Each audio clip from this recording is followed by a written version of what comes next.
Merci Bolimbi, si vous comprendre que les techniques, ça m'a moqué dans moi petit souci, sans les avoir posé problème, mais nous espérons que cette fois-ci, qu'on a vu nos soit commis malade, ceux qui sont comme malade, on va découvrir dans la mission dans l'emba, terminis, vous comme la mission pour tout être son et commis malade, sont de souffrir d'abord, les alliés techniques, bah outils, moi, quelque changer, bah matériel. L'État vous savez ça maël ya kala na matériel ya sika ezaka mwa pasi oyo kozwa maël ya kala mbetanga na 1979 sous ces classes en 1980 la technologie au bano baye na ngo mikolo soko simbi pour téléphone ça ka chocho to ngoi ça la chocho et bala les amants exercice moko ya pasi mais au moins mutu moko ya maël ya kala zora zaka toujours à jour. Mokuba Gilbert Biladi na PC moté la technicien na ndeto memi so donc data bengi asali ba calcul bo sozo bi bakate. Merci na yo coup de chapeau cordon Gilbert Biladi na sali que so e comme comprendre que maele ya kala mais ça va toujours à jour. Nous na maele asika mais le maman zo sanga tani ngo zo donc ba potani kuna même data logo monalité data bengi na ba belle vidéo et logo té. C'est là qui était pour nous Gilbert Biladi aya asima. En fait, ce que je dis est vrai, je n'aime pas mentir, je ne fais que dire la vérité. Il ne faut pas qu'on se le mentir parce que c'était ça. Hier, on a souffert ici, ceux qui m'ont boule, ceux qui m'ont boule. Mais au moins, grâce à la technicité, des ceux qui sont les bandara, vous mettez saluer à vous. Je ne crois pas, c'est pas pour nous n'engager tout le monde à Koboya. Mbote na bino c'est que bozale, bozana Kinshasa, bozana Beni, bozana Kasumbalesa, bozana Aru, na Kanyabayonga, l'espace Grand Kasai, bozana un peu partout. Na pesi bino mbote bozali banda ya mboka na pesi bino pe mbote République démocratique du Congo héritage ya ba membre ya cabinet ya mokonza mboka te héritage ya bandeko te bazomi na kata ba ministère héritage ya ba ministre te na moboko na bango héritage ya ba chef de corps te héritage ya président ya sénité na yoki bato ba ngobenga déjà président ya sénité son excellence na ko yoka kapé soniko encore bon no benga les moto na mission ko organiser ba élection bozo benga kana na bandeli son excellence et ça flatterie tout ça au commissaire ne sera ensemble. Arrêtez ce comportement. Félix Tshisekedi n'a pas besoin de ces comportements. Pour comme ça, il n'a pas de ces comportements. Il n'a pas de ces comportements. Ne faites pas ça. Ne faites pas de ça aussi dans le actuel président. C'est une déni kadima. Vous savez, nzambete. Botika e moto, azala moto ne sikawana. Tout le monde a même na service. Botika e na bato ba kopesa sécurité. Ezala chargé de nanga za nanga za isoka zone ka même bangu baso boya koyoka. Pour façon banga soko bimika na zabo laisser passer pour le ba tout taille. J'espère que bakambana nyoso e kobonga. Ni to kolobela lelo to kobeta li solo ya mobembo ya ndeko Vital Kamerhe o akei na États-Unis pour na kozaba soin. Est-ce que mobeko e bongisi yango Vital Kamerhe jusqu'à preuve du contraire atali na nous condamner? C'est la liberté provisoire. Ma juriste est batali singa makambo bela vana bande émission. Le bazali la liberté provisoire. Na wetali bokolo ya nzoto. Donc c'est la liberté provisoire pour la soin de santé à kende goswa. Est-ce que na arrêt oyo et bimisa kié et tika ki brèche wana pour Vital Kamerhe à kende goswa aza makoyo de soin libanda to komeka mwamde kubeta liso na ngomo ko la lelo. Bande ko ba komelinga likambo mwa mingi. Avec un métal transhumance, parce que quand moi, je suis à la macasse dans les cambangons. Il me semble que l'actuel régime a plus combattu pour déboulonner le système Kabila que pour résoudre les problèmes des Congolais. Conséquence, union sacrée et misère de la population. Ngaite, bandeko bakomelinga na reprendre ngo kaka ndenge bakomi. Pona bandeko na limbola. Parce que l'actuel régime avec le Tshisekedi en tête, basali makasi mingi pona ko déboulonner le système Kabila. Oui, ça est comme moi, madame. Mais parce que ma casse, il faisait mingi pour résoudre les problèmes de la population. Voilà, bandeko bakomi. Encore on va comment ma question. Question, est-ce que ce déboulonnage n'était que question de prendre les loups de la bergerie de son voisin afin de les ramener dans la sienne? Sous prétexte que là-bas, parce que est-ce que combat ou anazeka pour la longola balou la bergerie à Kabila? Kwa na bergerie Tshisekedi poko to kuna bazola société banzo to komi kokonda bango wana bandeko ndenge bakomeli ngai nazo kende ko sisa ya suka balobi et a finalement compris que les bergers a négocié sa propre protection. Les moutons se sont résolus à rejoindre le nouveau roi de la forêt.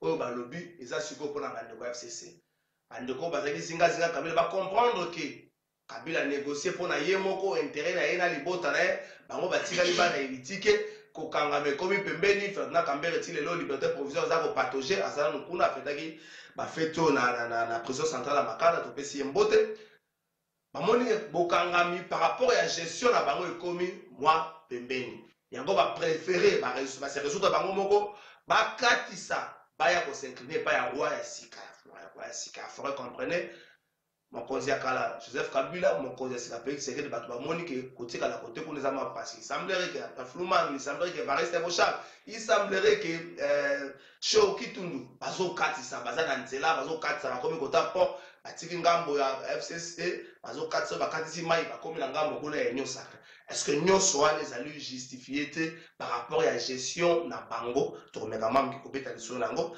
tokobanda likambo etali grève na niveau ya université, institut supérieur, entrée académique, il faut savoir mokola lelo. Mais bah professeur, bah nous c'est grève beaucoup de 21 jours, bazo bunda pour l'état zoko qui s'était mayazo la kabango, conditions de travail na bango, conditions de vie na bango zanonga médiocre.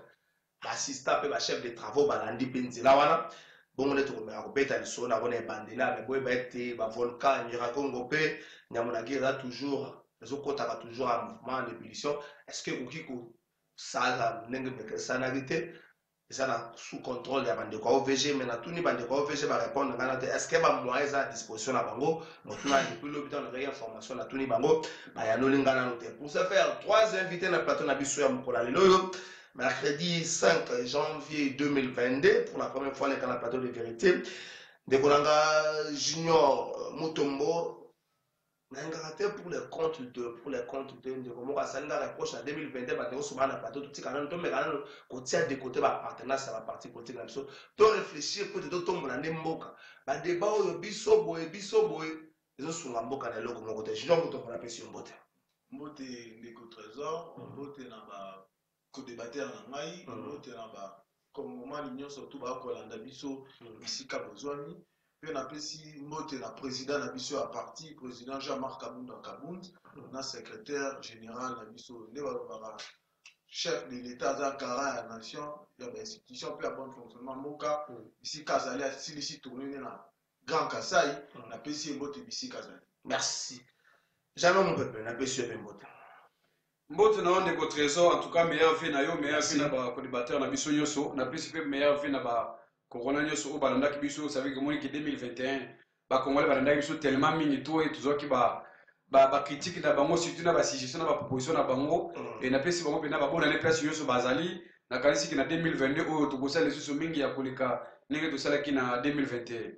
Merci Maître Jean-Louis Massimango c'est plat na za pour ça otanga ba parti politique mais mpasa e pesa nga moi esengo na pesi yo pe mbote mbote ndeko trésor mbote pa bayimboka nyonso bakozali bape malamu kolanda biso nde bato ya lingoma na politique ndenge oti koloba mpasa et surtout pa bakodebatere nakanisi tokozala na hauteur ya koyebisa se mosolo epai ya pepe parce que toyebi bandeko bazali kokamba mboka lelo ils ont la difficulté de dire la vérité au peuple parce qu'ils sont dans le traumatisme ya gestion oyo lelo etie mboka na kati ya toyiboyi oyebi na engagement koemploye mwana toyiboyi parce que mokonzi ya mboka moto autilisaka yango je crois pour la deuxième fois après papa Etienne Tshisekedi perd son âme aussi en son temps qui avait utilisé le même terme et je crois aujourd'hui le Congo n'a pas plus besoin d'un théâtre pour nous aller pour vivre lelo sur la scène politique nous devons faire la politique autrement qui est le combat aussi de notre engagement politique pour que tout le monde na sédentarisme ya makambo ya mabe ya bakombo ba mesanisa biso ya bakasiki oyo lelo bazali lisusu ba référence ya ba valeur te mais plutôt ya ba immoralité parce que bazali komona même baye bazali pembeni ya mokonzi ya mboka bazali ko se distinguer na immoralité ya kosala recours na utilisation ya force physique alors que nous devons être dans l'engagement plus ya intelligence ya mayele pour que mboka na biso ekokota na makambo wana nazali koloba bango avant que tokata parce que nango wana so ezalaki malamu te bandeko babengi biso mingi bakomeli biso balobi toyebisa na baservice à la police ke na port ngwaka commandant Moraza Pona, eux a composé des sobriquets, donc avec poursuivre mon pour la sobriquet. Commandant Moraza Pona, il mal à l'aise. Il a vraiment retiré mal à l'aise. C'est la police générale Kassongo. Pour me rendre compte, la commandant Moraza la police, il a mal à l'aise. N'a pas rien en Waka. Donc, ce sera Kuyo. Donc, nous sommes comme mal à l'aise. Espérons que Bakotiaye, Maboko. Une minute. Mamadou Ndala, le 2 janvier, ça fait 8 ans. Et pour Akoufa, la martyre de l'indépendance, célébré mon à Lobby, 63 ans. Les gens ont comme l'impression que toujours beau ça n'a pas tout. On a un beau cannabis. Les gens qui ont versé leur sang, les gens qui sont battus, on a cause moko réel. Toujours beau ça n'a pas, notamment Mamadou Ndala. On n'a pas vu des festivités pour célébrer Mamadou Ndala. On n'a pas vu, c'est après ma parole de musulman, on n'a pas vu des grands mouvements pour célébrer la martyre de l'indépendance. Est-ce que tout ça fait plus de beau ça n'a mingi bateau et babundagi pour la société? Non mais ndeko trésor, au moins que quelqu'un comme Madame Badaka se suit qui en a de quoi Mamadou Ndala. Mamadou Ndala c'est parmi les héros à notre pays. Mais pour l'année honoré, c'est parce que le pouvoir a tout le hasard. Et ça, priorité pour la monter. Parce que Mamadou Ndala a gagné tout le monde. Pour l'honneur et à Congo. Pour l'honneur et à patrie congolaise. Tu gagnes M23. L'obit aussi célébrer même le 4 janvier. Oui, c'est parce qu'à l'époque, il y avait des Congolais. Non, il faut dire non à Mindeli. Il fallait compter parce que souffrance, c'est le cas que tous je suis à Boka, je suis Moko. Il y a moins de Congolais qui courage de Konangai. Babimaki na balabala. Malgré Moudela Salakiola, malgré la souffrance de Konangai, malgré la répression de l'époque. Au second, mais les Congolais va télémaki. Ils ont une moko lokola, l'aura décidé Kabila à l'époque de Konangai. À soit qui fait courage, il y a côté de Magosi Mamunduki. Pendant que la dictature n'a pas de biso. Il y avait un Mobutu à cette dictature, le Kiming. Alors il fallait tailler comme il parle Mobutu. Est-ce que ACD, ça n'a pas de la biso? Non, de Konangai. Tu penses à les bamoter. Mais oh, ça, c'est ça qu'on reconnaît par Konangai de Konangai. C'est le pouvoir en place. Dans le pays, on a des biens qui dans le motoka général Mamadou Ndala. Pour l'année, ça a été cérémonie de Konangai. Et pourtant, j'ai vu c'est le maba, il mange la famille naïe. Et sa famille est restée. Et pourtant, Mamadou Ndala, c'est un héros national de Konangai. Même la cérémonie à 4 janvier. Normalement, il fallait pouvoir public. À ça, la conférence, je vous dis, il y a mémoire. Il y a comme il s'appelle le Congolais, comme il s'appelle Congolais, place ni Touti de Konangai. Mais le fait que pouvoir de Konangai, Baza intéressé dans la montée. Baza Mingni Makabotali à Bongo, il y a Congolais qui dit à Yango. Il y a des événements de Kongoleka. Ça, c'est référé à Yango. Mais il y a des jeunes, comme nous, nous avons déterminé que non, de temps en temps, il y a des héros à Bongo, pour continuer pour moi, la démocratie à Bongo. Merci, Junior. IDPS, par exemple, pour le cas de Mamadou, tant que vous opposition, à Salakama, quel est le mingi de Mamadou? C'est la réparation, prise en charge de la famille d'ailleurs. Mais IDPS au pouvoir, la famille de Mamadou, à travers le membre de la famille Zali Bongo. Est-ce que l'IDPS a la logique qui est au beau Sanabaya pour nous? Vous vous rendez compte que même dans la carte IDPS, il y a ma famille a des copains qui ont continué la permanence, on va se la bâtir l'eau qui peut me demander pas à la nation, même à tant la partie. Est-ce que toujours beau ça n'a pas se pas qui m'a quitté pour la mission? Merci Ndeko Trésor. Nous tournons dans le exactement il y a tout ya pour tokanisaka ba pesa molimo bombo ina bango pour la mboka na biso. Na ko ya na mutuna na yo mais pasi na ngeza ko ka bandeko yo ba gérera pendant 18 ans. Oyo ndeko Mamadou le loto ko benga héros balela kaete ba célébrer kae koloba te biso to ko kanisa bango te c'est faux. Ce qui le loto lobito ba nous réfléchir na circonstance oyo ndeko Mamadou a coupé là. Et ça au ba kisa biso. Mais en soi, il y a une autre dit à mort à Mamadou. Oyo régime wana ba yebi Mamadou, il a fait un travail de titan. Un travail louable pour la sécurité dans l'Est de la Bissokuna. Et pourquoi il a été combattu de Mamadou Ndala? Moli monepe manakimia. Bango bazan na leso ya couper sa biso te na cadre ba euro na biso ba martyr na biso. Pour preuve biso na UDPS. Tozan na date autre commémoraka ba martyr ya UDPS. Tozan na date wana.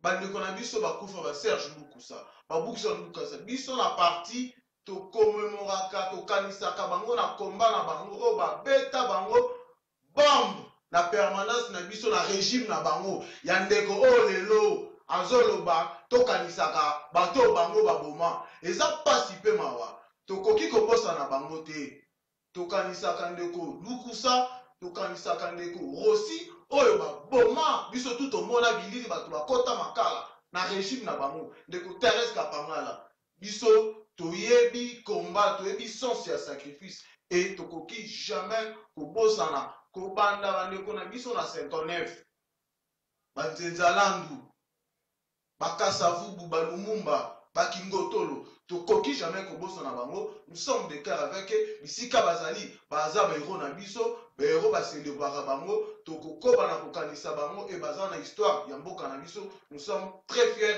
na bango. Merci, maître Jean-Louis. Est-ce que la République démocratique du Congo n'aide pas la jeune génération à relier ma histoire en Bokanaï? Déjà, si vous prenez la chaîne comme la RTNC, accordera vraiment place de choix de l'histoire de Mboka. Peut-être vous allez voir ça dans la digital, ça l'exercice, mais la chaîne nationale accordera la place de.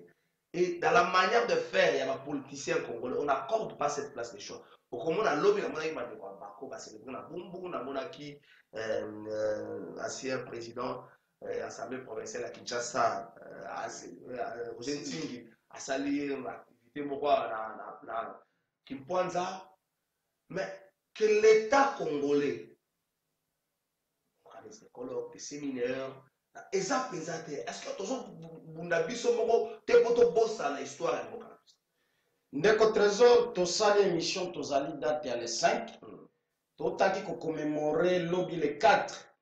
Bato bazwa courage pour la première fois koyebisa bamindele o babande konyoko la biso ko coloniser biso que les choses doivent s'arrêter et remettre la responsabilité à gestion ya mboka et pas ya biso ba mboka. Mais que ça soit régime ya Ndeko Kabila, que ça soit régime ya mwana mboka Félix Tshisekedi, je crois qu'on n'y met pas trop d'attention pour que génération future, même génération actuelle, baye bamaye et les cas na histoire ya Congo. On préfère enseigner à nos enfants histoire ya Jeanne d'Arc na France, histoire ya De Gaulle, au lieu de parler à nos fils oyo et les cas na mboka na biso banda 1959, oyo esalaki na 1960 to ya kozwa indépendance, oyo esalaki bato lokola ba Laurent Désiré Kabila baya kozwa na pouvoir et que baloba ne jamais trahir le Congo. Il faut s'engager pour que Congo na biso etikala ya kotelema. Ndeko Mobutu asali pe tana ye na kotika biso na kati ya bomoko, Ndeko Kabila azui pouvoir pe lelo Ndeko Tshisekedi azui pouvoir.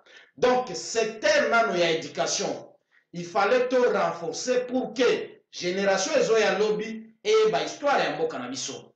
Mais to suka kaka na batu wana te parce que uti koloba likambo ya Ndeko Mamadou Ndala. Il est vrai Ndeko Mamadou Ndala akufi sous pouvoir ya Tshisekedi te. Akufi sous pouvoir ya Ndeko Kabila. Et il y a eu plusieurs versions aussi pour le Tikape Iki qui n'a mis à Batuti Lelo. Mais est-ce que faut-il se taire et rester dans le calme sans que tu valorises Makila et Nekouana? Et il n'est pas le seul. Vous vous souviendrez, Est ya pays. Ezali Nande Konabiso, Otobenaki na Kombo, il y a Baouma, le général Baouma, qui était aussi un voyage militaire. Ozali Nande Konabiso Munja Mabe. Et l'autre est encore vivant jusqu'à aujourd'hui, le général Nabiola, qui se sont battus mordicus pour défendre cette partie-là de la République. De la même façon, nos autorités préfèrent aller signer dans le livre d'or à génocide à Rwanda et Sikabato Bakoufa 600 000 hommes et oublier totalement d'enseigner à nos enfants plus de 12 millions de Congolais qui ont péri dans ce pays à cause de la méchanceté de certains fils à pays égarés en complicité avec les puissances étrangères. Et ici, nous voyons l'implication à Rwanda et Ouganda, dont certains considèrent aujourd'hui comme nos frères. Merci. Et Nikoloba, la responsabilité revient à ceux-là qui nous dirigent d'enseigner l'histoire de notre pays et reconnaître le sang de ceux-là qui ont fait le sacrifice suprême pour que Mokanabiso Ezala O Ezali Lelo. Merci. Un jour, l'histoire la plus démocratique du Congo ne commence pas par Congolais, et là, nous sommes l'indépendance en Mokanabiso. Et comme on va est-ce que nous devons continuer à apprendre à nos enfants qui ont découvert l'embaucher de frères? Moi, je me dis, l'absurdité pour continuer dans la déplaise à certaines personnes. La déplaise dans la histoire, on ne peut pas continuer. On a ma cliente dans le déco, on a la sanaba, on a notre décoca de gouvernement. Aux États-Unis, principalement, la sous terre, nouvelle terre, Christophe Colomb a découvert la nouvelle terre, et la sous terre, la bishop africaine. Est-ce qu'il faut continuer? Ce n'est pas une aliénation, donc nous espérons que ma belé est bon. Mais tout ce qu'il y a un dossier, on a enseignement. Est-ce qu'il faut à chaque rentrée académique, tout ça, la grève? Que faire pour quoi à ma camboine? Est-ce que les enseignants ne sont pas trop gourmands aussi, les professeurs des universités, assistants et autres? Les professeurs de l'université sont à $1 350, assistants dans des 500 000, les chefs de travail dans des 500 000, assistants 200 et quelques mille, je crois.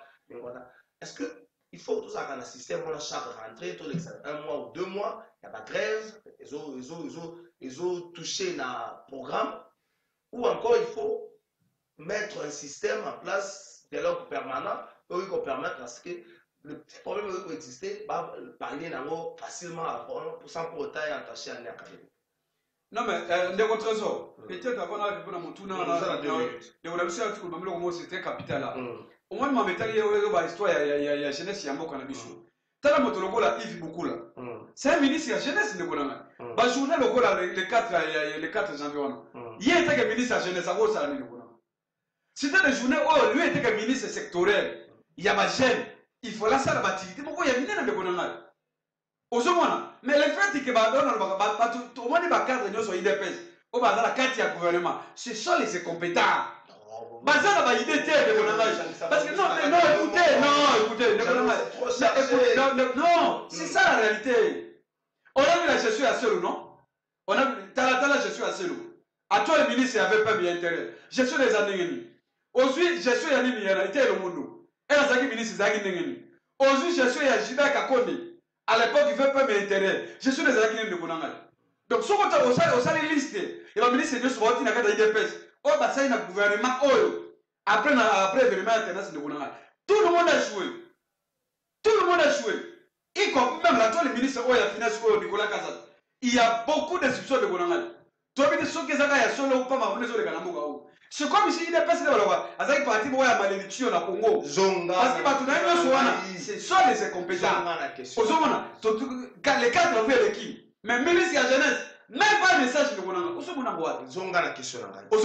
Alors, pour la question, ma métal, il y a la grève. Oui, de Bonanga. Grève les droits. C'est pas vu dans la constitution, même dans la loi de Bonanga. Ou quoi, parce que ma professeur, c'est la grève de Bango. Pourquoi de Bonanga? Avant comment niveau on dit combien de mémorandums de gouvernement congolais. Par rapport à ma promesse, pourquoi tu sais qu'elles ont respecté la promesse n'a été pas possible à comprendre les mots de Bonanga. Non, la tête, c'est ce qu'elle dit. Les gens comprennent que non, ceux qui battent les tout le beau temps, comment les locaux malheureusement de Bonanga. Comment expliquer à chaque fois l'année passée, grève des alaki, excusez-moi. Bon, ça, il va mémorandum, on va passer, bon, ça la qui m'a botan, ça, tu vas savoir le salaire de Bonanga. Mais une année, c'est une de Bonanga. Salaire, ça, vous m'attendez à la télé. Mais lorsqu'il va passer, on a dit, oh, bon, c'est ce qu'on va sous salaire, ils ont m'attendé. Dans l'entretien, vous pouvez se faire des deux à titre. Dans l'entretien, ça, on lit un bon moyen. Dans l'entretien, ça, on lit un bon moyen, c'est à Covid de Bonanga. Dans l'entretien, dans le niveau de la présidence, salaire est matin. Il y a un bien aussi la présidence. Alors, tout le monde va poser l'université, tout le monde en. Donc aujourd'hui, moi j'encourage les professeurs. Il faut pas pousser la grève de mon siège. Pourquoi? Parce que ceux qui vont dire. Quelle serait selon toi, 30 secondes, la solution qui va permettre de éviter un Macambo parce que quelque part il touchera le programme? Non, bien sûr, il faut planifier le calendrier académique. Mais c'est ça le gouvernement. Ceux qui gouvernement à travers tout le monde, ceux qui vont respecter ma corps à la de gouvernement. N'est-ce pas? Pour améliorer les conditions de vie à Bruxelles. Il n'y aura pas de problème. Imaginez-vous que le Félix de Gonana sous cette demande. Félix va gagner tout le monde. Non, la policier. Nous avons des vidéos, Félix va gagner bien ma policier. Mais tant que les 3 ans déjà, les 19 ans, ça 3 ans d'école. C'était pas la carte officielle. Non, écoutez, non, c'est important. Azalaki homme politique. Qui parlait aux policiers. À l'époque, Azalaki homme politique, Azalaki était à la position. Donc c'est important de Gonana. Aujourd'hui, il est dans les commandes. Mais pourquoi ça va réaliser à voter? Merci. C'est très important. Junior, que faire?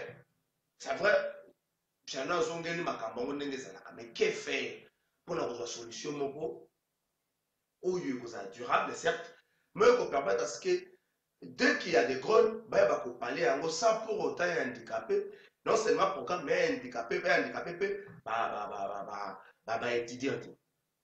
Merci Ndeko. Oyoki Ndeko, il y a FCC ndenge avant ya lona mutuna londa kena ba maloba ebele pamba pona kolobelo ko mon côté. Lelo FCC PPRD Ndeko. Vous avez la leçon à couper sa bisoté. Koloba Keba, ministre IDPS, n'est pas compétent. C'est faux.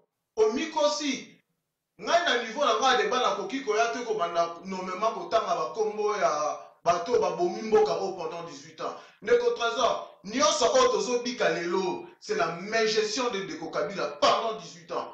Au Mikorgel, il y a des principes de gestion. La gestion à court terme, à moyen terme et à long terme.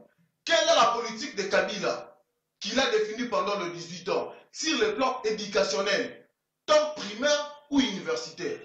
Quelle est la politique que Kabila avait définie dans le secteur de sécurité, que ce soit dans la police, dans le renseignement ou dans l'armée? Quelle est la politique que Kabila avait définie pendant 18 ans sur la jeunesse congolaise? Oh, il y a ça qu'on s'acharne, qu'on a critiqué, etc. Tu te trompes, mon cher. La gestion de MOVA, dans le bango, la gestion, non, na niveau na mai, aux qui sera na débat, je pas de choix, il faut la rejoindre na makambo zoloba. Je suis au chef du ministère intérieur, toko le bango, makambo comme on a sampu. Dossiers années en cours, justice à ça moussala. Vous avez pas de leçons à vous payer service sur IDPS na gestion. Vous en avez un autre à colombater. Tozui mboka oyo. Et pas via Mboka, secteur non fondé, nous venons refonder l'État. C'est normal de vivre la réalité où nous avons vivre. C'est normal de vivre. En tout cas, il faut poser la canasoni, d'autant plus que vous avez les canaux plateau, pour avoir un gamme sur la même gestion. Beaucoup pensent à la Obino il y a 3 ans passés. Peuple là, couplissement à misère, c'est fou. Bino Baote. En tout cas, il faut faire l'air dans la plateau. Tout le débat et là pour quitter ça débat pour notre téléspectateur va Rolanda Bisso. La question. Makambo matali grève. Ezali droit na bango le plus légitime. Je dis que faire. Voilà. Quelque part il faut me déranger. Oui, même moi aussi ça dérange. Balé qui va le faire banda classe il est là et grève est décrété donc ça me dérange aussi. Moi la posé ngaboui. Il faut gouvernement, le chef du gouvernement Samadou Kombe va créer une commission encore permanente entre le corps scientifique, le membre du gouvernement et le syndicat des enseignants universitaires bien sûr. Okay. Les accords va professeur même les assistants et les CT. Voilà. Va réclamer Nini. Il y a un salaire dans Bango. Le but écart les gens entre le professeur et le CT. 1300, voilà. Et les assistants. 500 000 francs. Le NI comme assistant, va intégrer officiellement et va notifier Bango, on a encourager Bango, on a soutenir Bango, mais va la manipuler. Ne contre toi, il faut que tu makambo kitaka. Merci. Comment na mutu aza ko alimenter makambo wana aza na poche ya terre politique moko boye. O aza ko alimenter tanga poko akende sala boye. To yebi baje na bango, to yebi baje ne contre tika ngana loba. Vous ne pouvez pas accuser maqueter la enseignant wana. Na lobi soki. Je suis dans la supposition. Soki ezali na batu oyo bazali ko manipuler bango. Vous êtes des intellectuels, des scientifiques, les donneurs de leçons. Vous allez n'alimer pour être, vous allez manipuler beaucoup à la piège de la bataille politique. Ok. Maître Jean-Louis, l'enseignant a besoin d'accuser le gouvernement de non-respect, enfin, de non-tenue à la promesse. Est-ce que si le gouvernement a tenu la promesse, vous pensez que l'année prochaine, il ne faut pas revenir dans la même revendication? Est-ce qu'il ne faudrait pas créer une commission permanente où il faut venir la tendance pour qu'elle puisse parler une fois pour toutes la question? Ndeko Trésor na banana sika osukisi olobi ba enseignant bazali ko accuser gouvernement na non tenir ba promesse. Ezali ka ba enseignant te aujourd'hui c'est tous les secteurs de la vie où ils allaient connaître même difficulté à la promesse non tenue et pas à bazo kamamboka. Mais kasi yo mutotu na kamituna mais ali na mama moko avant nakoma wande kuna ngata na komi na rond point Kipwanza alobi papa na mona kaona ba itandoike est-ce que okoleka lelo na itandoike moko oyo eyebani na Kisasa alobi na oleke pa le trésor Kalafi alobi tuna ye motuna oyo pona nini à l'époque il suffisait seulement que ba nommer papa Etienne Tshisekedi premier ministre aussitôt bazosilisa kotanga kaka mubeko yango na RTNC mbala moko impact sur biloko ya kolia sur toutes les activités sur terrain mbala moko ressentir qu'il y a un mouvement où ils ont dans le sens ya bonheur ya peuple mais kasi lelo boni même parti ya salana baninga na 13 parlementaires dont l'un de son sang aujourd'hui à la tête du pays pas comme premier ministre mais comme président de la République avec parti politique IDPS mais aujourd'hui c'est le déluge c'est le contraire ezali motuna bayebisingai na tunayo est-ce que bakoki kozongela mayele ya kalate oyo initiateur to géniteur ya IDPS asala pour que aussitôt nommé impact sur les denrées alimentaires et bandaki ko se sentir au lieu de vivre ce que nous vivons aujourd'hui. Nazonga na motuna na yo ko etali makambo ya enseignement. Nous sommes aujourd'hui dans une gouvernance qui souffre d'absence et de coordination et de pilotage. Nous sommes dans une gouvernance éducationnelle et nous souffrir d'absence et de coordination et de pilotage.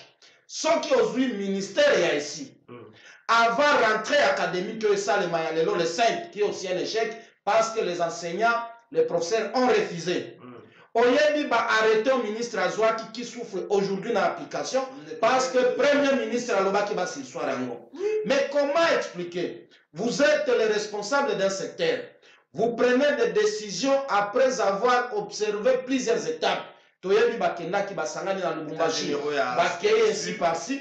Et vous prenez des décisions vous souffrir dans l'exécution parce qu'il y a un groupe d'individus au Bamoniete et répondre dans le sens. Il y a des recommandations politiques dans Bangote parce que nous savons, il y a des partis politiques Neko. Il y a des partis politiques qui ont déjà Batinda qui batou. Neko. Est-ce qu'à cause d'un seul cas isolé, Bokoki Kosissoir ba décision nyos, il y a vu la Kinshasa, pourquoi ça n'a pas dans la province? Je ne suis pas porte-parole à ministre Anna, c'est pour vous dire qu'il y a un problème. Ok, à niveau d'enseignement primaire et pas de Kotoni Mwaba. Nous avions connu le même problème et nous sommes dans l'incertitude aussi. Il y a rentré à l'année 9 fois. Parce que Yemi Mokonziambo Katango à quel côté à Chikapa, à quel côté découvrir. Et Zali n'a pas école, et bénéficier de la gratuité d'enseignement alors qu'il y a un silence cimetière total. C'est pour vous dire que nous devons repenser notre système d'enseignement. Oyebi barème ya souko de komuzi to atikela ba enseignant de konanga. Ezalaka ya valeur ya $2000. Mais est-ce que dans le monnaie na biso, ezali ko perdre valeur nango face à dollar? On a une politique et adaptation pour que au moins enseignant ou bien professeur d'université azalaka na $2000 nae. Pourquoi vous allez dire aux professeurs bazala kimia, ba docteur bazala kimia alors qu'il y a des députés qui ont confisqué Mboka en s'achetant des palissades? Il n'y a pas longtemps tout l'année qui n'est qu'au Kabound, que je salue en passant. À l'objet que Essengeli Bakitissa, train de vie, il y a des institutions pour favoriser l'équilibre social, la rémunération, il y a des secteurs. Nous sommes où aujourd'hui avec ces fameux discours qu'on avait aussi considéré comme un discours populiste à l'époque, mais qui n'allait pas aboutir parce que c'était faible en énergie. Et aujourd'hui, on nous donne raison. Merci, Maître Jean-Louis Junior. Et puis, on ne peut pas soyez pas naïo. Dans mon conseil, le séjour, on a un espace qui est comme presque la souka. Mais il y a tout là. Bandeko Bele, Baoutaki, Balonga, Kinshasa, Batondi, l'espace Grand Kassai, l'hôtel de Komi passe, même Maya Kombela, Wana, MC, no Maya Kombela, qui passe, Senglaki, Baviolo, Wana, Kinshasa, Wakendagana, Naga Kassai, na Maya, Maya Kombela, qui passe, eau potable, qui moi passe. Malgré Sony, vous ça les côté là, Bakoua Nabino, la Sony, Wana, les années la génération, et Belé, Batobele, Bajéramboko, c'est là que l'eau côté là, Bakoua Nabango, Baza, Ming, Grand prêtre, la Kinshasa, Mitou, Kaminene, et que la Kabamboutage, la Kinshasa, mais Bakoua Nabango, Basala, dans le bango, 30 secondes à terme de mobilisation. Bokendaki na Kasai, pour mon compte, Mboka mon avis que Bokendaki, to Bokendaki l'espace grand Kasai pour la mobiliser pour le chef de l'État. So que na Chika pour nous passer tout moko to mi balé va mobiliser au que na mouvement au moins moko so ki moko na ndambu au que kana ngomona deux personnes, la plupart bato bolongwaki na Kinshasa bokei chika pakana ngambuji mai parce que so mokonza mboka leki bokendaki pona kosala nini mokonza mboka mona bino kaka esili namonaki même Deon Kusu kisalo memana kisalo za kameba kisalo memana pe akendaki habite pona yoko ni chulu bango ba jour donc soka zongi sokuta Deon Kusu kisa tato Deon Kusu malugai okoyemba na moko nenga akota donc bokende bino mungu ipali bokende kosala ndeko jalo mpepe na yebi kozo motema ezopela oréagir na yebi te okozota koréagir tofongola dossier ya Vital Kamerhe. Vital Kamerhe est condamné de la justice. Vital Kamerhe a bénéficié de la liberté provisoire plutôt parce que Vital Kamerhe est malade. Vital Kamerhe fallait qu'il ait soin mais arrêté wana na yebi ceux qui na na plateau atanga ki yango Vital Kamerhe s'est retrouvé aux États-Unis pour la soin. Donc wana ils ont ça la keleli. Ils ont dérangé certaines personnes. Est-ce que le fait que Vital Kamerhe a voyagé, premièrement, en quoi est Bouki Mobeko? Ce qui a abîmé réellement pour un cas de santé, en quoi est Bouki Mobeko? Deuxièmement, est-ce qu'ils ont fragilisé l'état de droit dans le combat? Il y a la bonne justice. Matono mingi mona moko ndeko trésor avant na tuna na songa na motuna ya ndeko Vital Kamerhe tika mona réagi parce que noki maka mepele awa ndeko nanga ya gauche ya tukoloba mais à droite mais alobi yango pena ya solo te ndeko nanga omoni lelo oyo soki toza koloba ndeko trésor il problème ya ma métal ma grève wana qui est réellement le responsable c'est moi Nzangi wana mais pourquoi moi ne pas le kola ite ndeko nanga obi que depuis que moi Nzangi a eu le ministère wana ndeko nanga a créé ba problème yebele. Mais tellement que tu vois, moi, ça qui n'a pas parlement. Parce que par exemple, Oyo, parce que nous parlons de ne sont pas les changements. Mais pas si il poste un ministériel, à comme un ministère de Konanga. Voilà pourquoi le ministère il faut un professeur d'université. Pas comme tu ma politique, il était au Suisse quand on a gradué, comme moi, nous savons jamais de Konanga. Depuis qu'il est là, tu as arrêté à ça de Konanga, pas mis en place et créer ma problème. Aramasi bato na bakivu kuna na bamboka na bakoma ati donc changement de personnel moko oyo sataki même pas na monde konanga ndeko mwana Nzangi wana depuis kazana ba soko tali ba retourner sur suite ya mise en place clientélisme ya liwande konanga il semblerait même qu'il y a même ba copie basaka kuna basaka ba copie soko za besoin de promotion à l'université na ministère il faut le kana copie de konanga ne serait pas possible ozo ya mo wana ministre ndengeni. Tant le plus est compétent, le ministre Nzangi wana. Azui arrêté à nommer Bato de Bonangai. Premier ministre à comprendre Yango. Alors non. Arrêtez, ça pose un problème. Et je fais ça par le coup, son directeur de cabinet, le professeur Monankoy. Parce qu'il est posé à droit, à comprendre que non, ici, ça ne va pas. Il ne fallait pas suspendre de l'eau. Et c'est là qu'il sort de Bonangai. Tant la produit est sacré, c'est ça le changement, sacré Yamona. Bawario Yamona. Ozoma donc. Nega tozo ko ndeko nanga soki tilo ba kusaka mayema ba moni Nzangi fa lo mwande ko nanga parce que ba bende basana bila na biso to mona sko bila la bango à la fin c'est Tshisekedi qui va répondre ndeko nanga c'est Tshisekedi qui va répondre quoi ça mutona ozomona makameta ndeko na biso Vital Kamerhe ndeko au moins ba ko fa ba lo ko l'état des droits dans le bango chaque jour ce n'est pas combat Tshisekedi no tout le monde non état de nous en ba texte ndeko nanga c'est mibeko à l'état autre légifération à travers le parlement. L'état des droits et force ya mboka za texte na et non les individus. Osomona, sokota de chef de Kamerhe de Konanga. Oui, il est prévu. Ceux qui va perçu liberté provisoire. Moto ko senga n'est-ce pas? Na niveau de justice, à ça la déplacement, à que la conservation na c'est prévu de Konanga. Mais ce qu'on voulait c'est quoi? Il y a un problème. Il y a ce qu'on appelle sa politique, il y a des points de mesure. Pourquoi c'est pas pour la Kamerhe bondimi yango? Mais ndeko matata ponyo, matata kuta lwe no yeza ki empoisonné. Pourquoi ti lelo matata ponyo? Baza ko libérer ya kinate ndeko nanga. Il y a beaucoup de Congolais baza la prison à Makala, basenga ba liberté wana ndeko nanga. Papa makala zo bazola na libanda, mais pour nani baboye la bango. Pour nani ndeko nanga? Pour nani? C'est ça le problème. Il y a des points de mesure.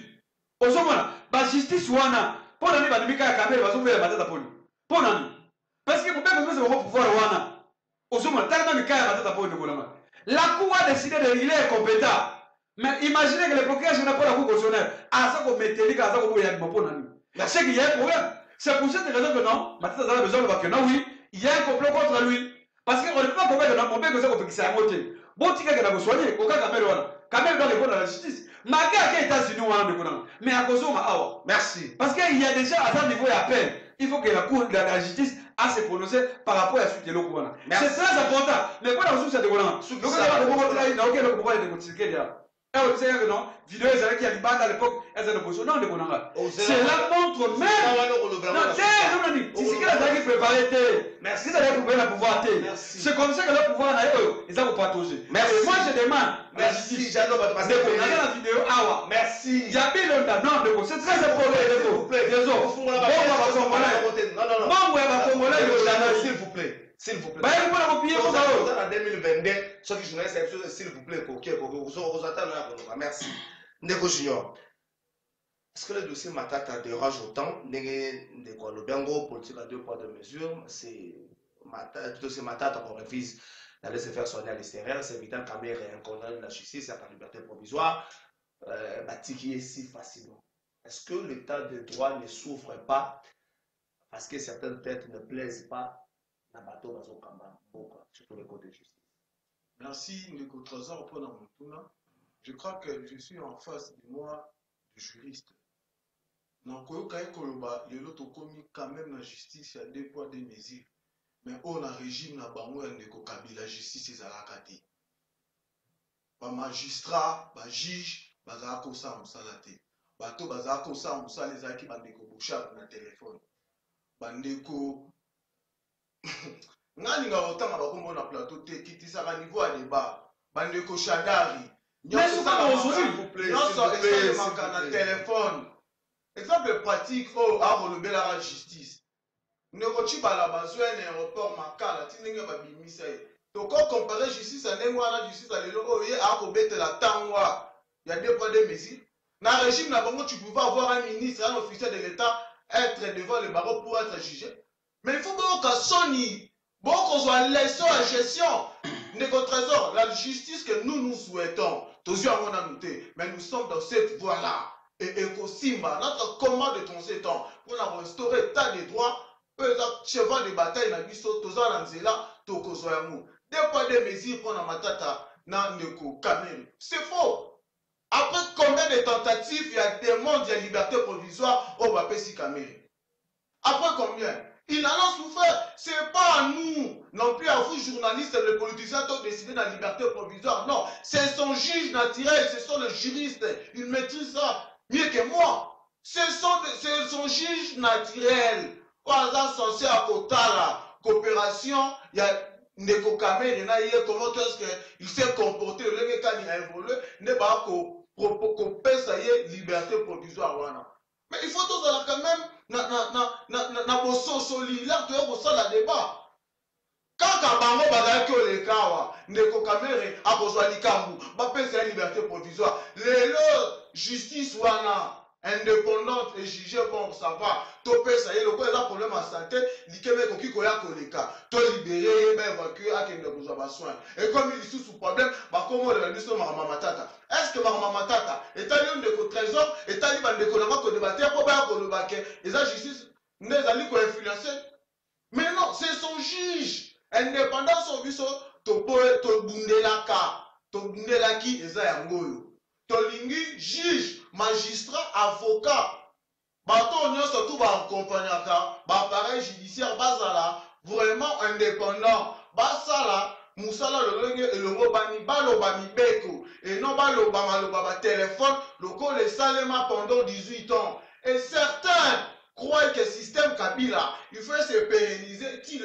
Nous avons des informations, certains des magistrats, certains des acteurs politiques, même je l'ai dit ici, les collaborateurs du chef de l'État usent de leur influence pour influencer les appareils judiciaires. Nous déplorons cela. Et moi, en tant que combattant de l'État de presse, na bundela état de droit, na bundela justice, tous ça commettre abatteur politique ou en garde. Président Lobaki a sorti dans Goma. Ba magistrat ba juge bo bangelo komo côté oya kola na influence na ye na kombo na ngai boka maye pour justice et indépendance. Mais PPRD FCC vous avez aucune leçon ya kopesa biso na mema tali justice toyebaki lolenge kani ba juge ba magistrat ba manda kosala musala toyebaki lolenge kani demi ya ane ba kosala musala mais lelo soki otamboli na milo ba micro balade na onde trésor oko comprendre que population koyebisa yo na victoire na Pascal ezalaki soki otelemi mutu moko aye pesa saki lakisa téléphone ezalaka lisusu te. Merci. Merci. Quand on paie sa chance, le chef de l'État, dans le domaine de la justice, pour la justice est vanda, le règle tout à dit que c'est. Merci, maître Jean-Louis. La juriste, c'est pour le fait passer de droit. Est-ce que le dossier Kamer est tellement politique que nous approchons dans l'échéance électorale qu'il faut essayer de gagner le combat du Grand Kivu, le combat de l'Est, et Kamer doit non seulement retrouver la liberté, Kamer doit être en bonne santé, et Kamer est pas capable pour le chef de l'État. Ndeko Trésor, l'état de droit ne se proclame pas. L'état de droit se vit.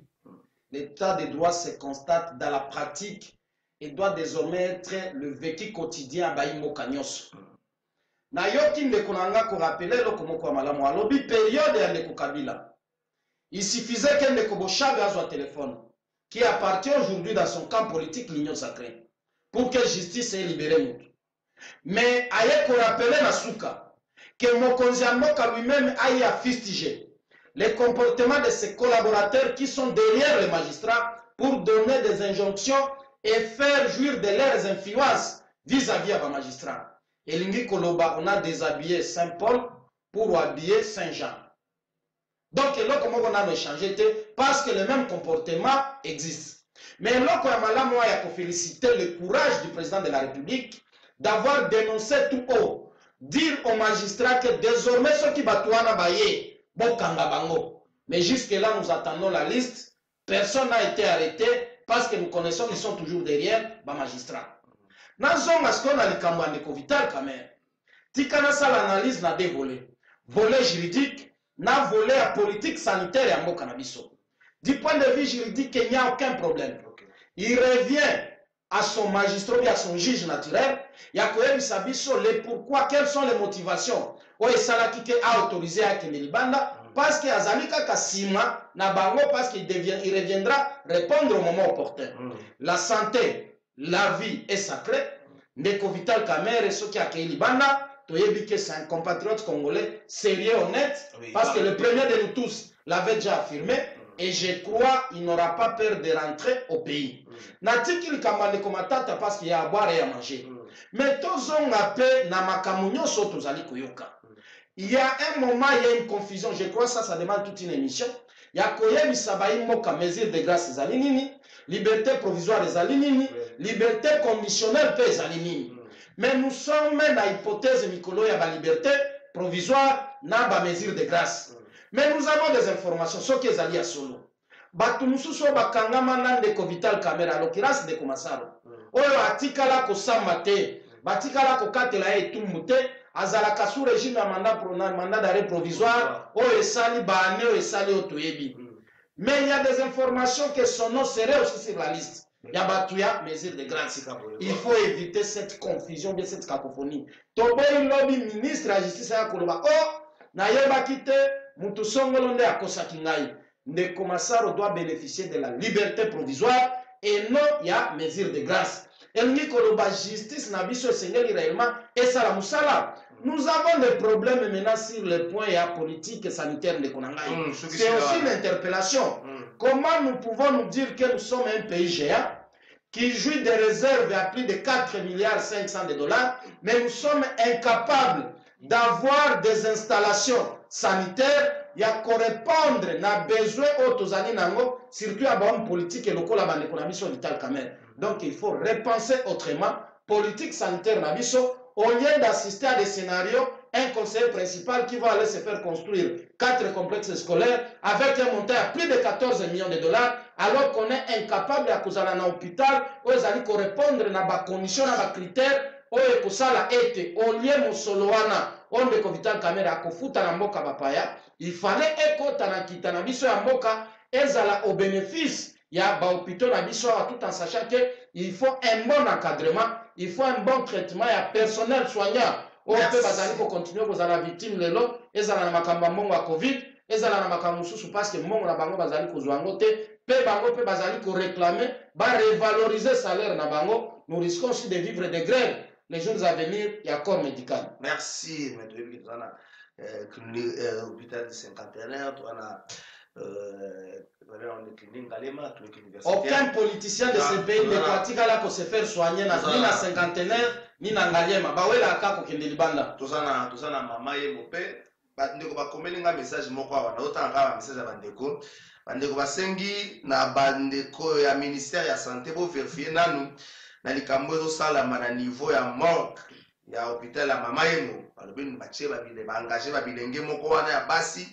Soko futi mbongo o esengelaka po mutu ya séjour na morgue avo récupérer corps na yo bakopesa facture te soko pesi na bilenge wana 3000 francs te balobeza mbongo na bango bavivaka nango na mama ye mwa banga otanga kaka message soko pesi na bango 3000 francs te bakopesa facture te corps na mpe kovanda wana donc wana tanga kaka message bandeko basengi mpe likambo ya basecrétaire généraux série ya ministre mama ministre ya fonction publique ozaka ya UNC leka bamekaki mwa moke kobongola makambo yango me arrêté na ye sur séance mpe esalama kaka kosengama na premier ministre mais depuis wana basecrétaire généraux bakoma na bango lokola banzambe ya se 20 ans amosusu bakomi kokende ba 30 moko takoma chef coutumier na ministère na secrétaire général moko chef coutumier oka le plus ancien chef coutumier donc comme kama moye kotala bango basecrétaire généraux ekozala leka moko na babourgmestre ndeko trésor parce qu'on est venu aussi des chefs coutumiers netaka sabu baka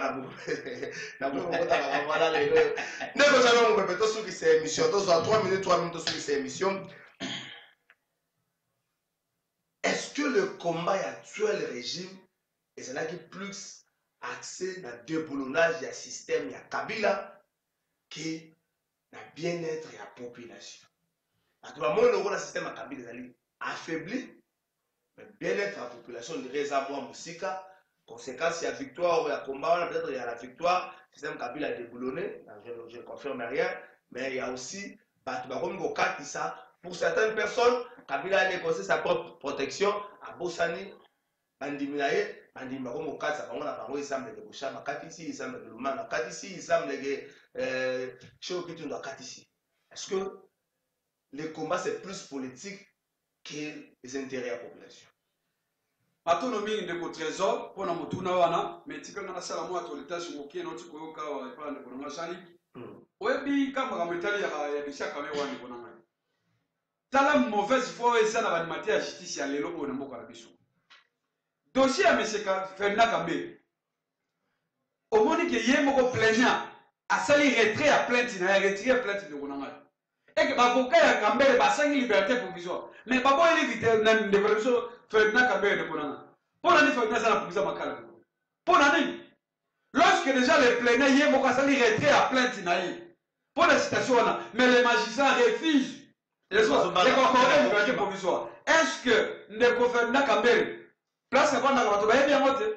Est-ce que Ndeko Ferdinand Kambere ako kima pour la justice? Ako kima justice de Ronanga. C'est pour cette raison que moi je t'appelle le procureur général peut à coup d'appel à Kinshasa Gombe. Même une procureur de la République il y a tribunal grande instance il y a Kinshasa Gombe. Les deux procureurs Ndeko Issoufou et Ndeko Bonheur Lutaka. Bon libérer, bon accorder Ndeko Nabiso Ferdinand Kambere liberté provisoire. Parce que politique à politique a deux points de mesure. Et ça va la bouteille de Bonangaï. Et ça va la bouteille. N'est-ce pas? Est-ce que les gens vont non Ferdinand Kambere, n'est-ce pas? Ceux qui a dit que place Sina Govana, bah il y a côté de la justice. Merci. Non, ça va bien. Quand on politique, on a deux points de mesure. Il est ça qui va le monde en Bokana, à son mandat qu'on a pas la naine. Dossier est allé ma transformation de Bonangaï. Oui, mais ils ont l'autre fois qu'on va pas y aller. Ceux qui disent que la combattre qui famille à Kabila. C'est par la haine de Konangaï. C'est par la haine au Basala qui n'a pas contre le régime à Kabila. Pourquoi? Parce que tu as l'élection. Tu sais qu'il y a gagné l'élection. Ndeko Kabila la famille politique n'a pas une majorité parlementaire. C'est comme ici Ndeko Tshisekedi n'a pas tourné à l'époque. Parce que qui m'attend, non, n'est-ce pas? Pour la majorité wana. C'est comme ça que Bakraki il y a sacré wana par l'intimidation, par la corruption de Konangaï. Pour intimider que le souk boyete to Kangabino. C'est ça même là les noms sacrés de Konangaï. Osomona, là juste vous avez donné là, bah nous sommes allés par rapport à quel noms sacrés de Konangaï. yebisanga bato wana bakei kuna bazalaki na kabila non bazalaki na kabila nini ce sont les mêmes personnes ndeko na ngai oyo lelo oyo si lelo bakongoli bazoreproche kabila baka mosusu batata wana ndeko na ngai yango mpe naza koloba boye avenir ya kabila eza na bagene c'est nous la jeunesse eza biso bazoza na jeune na conviction na ye ce n'est pas les individus ndeko na ngai aujourd'hui toleki so bapolitike bapapa wana te oyo mais c'était ata so bakende ndeko bakenda bango nyonso batikela bagene basala mosala na kabila kabila kozala kosala politique na bagene eza na batata wana c'est pour ça que Tshisekedi faut faire attention. Merci Ndeko Jano, merci. Ndeko Junior, est-ce que le clonage, c'est qu'il y a encore l'intérêt il y a un balou la bergerie à Kabila au 4 ça va la bergerie à Tshisekedi c'est là ba bituna bandeko. Est-ce que bandeko bazo 4 c'est soko tuni bango o to ngito gérer mboka ndenge mususu mais soko tuni pe depuis nyo sacré banda bandeko na ndenge ne basi ba gérer mboka ndenge mususu ko na yo za mituna. Merci Ndeko Trésor pour na mutuna mais avant d'aborder question na yo n'empêche si Ndeko ya FCC peut perdre merci ndenge à reconnaître que papa wana nyonso basala ki le côté mais abetela bango maboko soko ke na batete le romona bango les jeunes qui sont manipulés babetela ba boshab maboko babetela ba secrétaire na bango lelo na Ndeko mususu Ferdinand o azo défendre na rana ye na société azo beta mutu mulangi ils ont pas si peu mawa. Mais c'est comme vous s'il vous plaît. S'il vous plaît. Ndeko Jano, s'il vous plaît. S'il vous plaît. Yo te mtoza maloba. Yo te mtoza maloba. Merci de protéger mais faire quand même c'est à comparer aussi dans la conseil mususu mo konza mboka. Ndeko Trésor. Ndeko ya FCC peut perdre il faut y ba débat politique. L'air yé azoloba ngala kangaki munoko. Donc, n'appelons na koloba akoma akanga munoko. Na loba kango chaque jour bazan na leçon ko pesa bisoté. Ba preuve yango ye muta lobi ke ba papa na basele le côté. Ngana lobi yango makenda ko bete na papa ba bomi mboka maboko. Est-ce que c'est normal? Pendant 18 ans, azolo ba lelo siko jeunesse ala muka. Bandaka la ye partage na la muka te pona nini. Le long dans le bi ba jeune bala. Tout ça ba jeune révolution. Non, s'il vous plaît. C'est nous. Osana maloba, c'est nous la jeunesse. S'il vous plaît, merci. Osana maloba, c'est bon. Je réponds encore, yeba ko sala débat. Outi koloba na kamaki munoko, kangabe munoko, l'anga na zoloba. C'est ça la politique. Tu es un communicateur on la maîtrise. Oh, qu'est-ce qui te fait mal? Pour vous reconnaître que papa na yo, ba mentor ba bomboka. Tu l'as dit ici, ngam na lobi amo. Et tu viens de parler de la justice de deux poids deux mesures. Yo na régime na bino.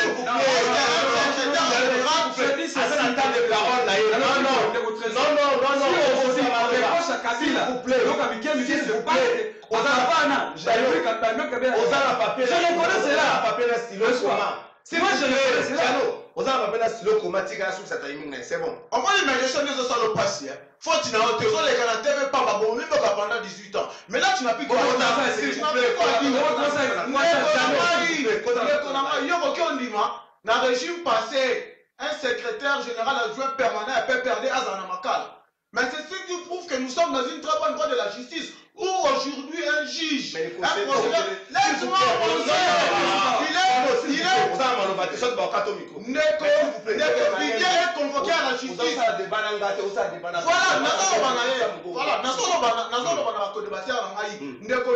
Voilà, convoqué à la justice. Je parle de Ndeko Vidé. Aza convoqué la justice. Bisotozo Senga. Bala la procédure normale. Ce qui a quelque répondre à Tebatine de l'Emanda Babangaï. Azali Likola Mibeko T. Moutouma Bote Azali Likolo ya Mibeko. Est la chef de l'État. Bisonio sa tout aux ans à Mibeko. Ndeko Vidé. Ba convoqué. Bati ke bala respecter procédure. Lolenge Sengeli. Ce qui a quelque Batine de l'Emanda Babangaï. A Ndeko Samba. A répondre à Akta Pozaki. N'a pour répondre 30 secondes. N'a pour répondre à Moutuna. Lelo situation politique au Tokomi Namou. Les alliés peuple Moutasengaki, président de la République, Félix Antoine Tshisekedi Tshilombo. Tokabwana na papa na bango babomimbo kwa onde ka uti koloba. Merci. Papa wana eza population eza bisoté. Bisoto za na compte ya ko rendre na bango te. Soki président de la République alobaki asa la chasse aux sorciers, bango tout, même bango pe. Va participer d'une manière indirecte. Merci. Et tu continues à la biso pour la scène politique de Tokotongambo à la biso.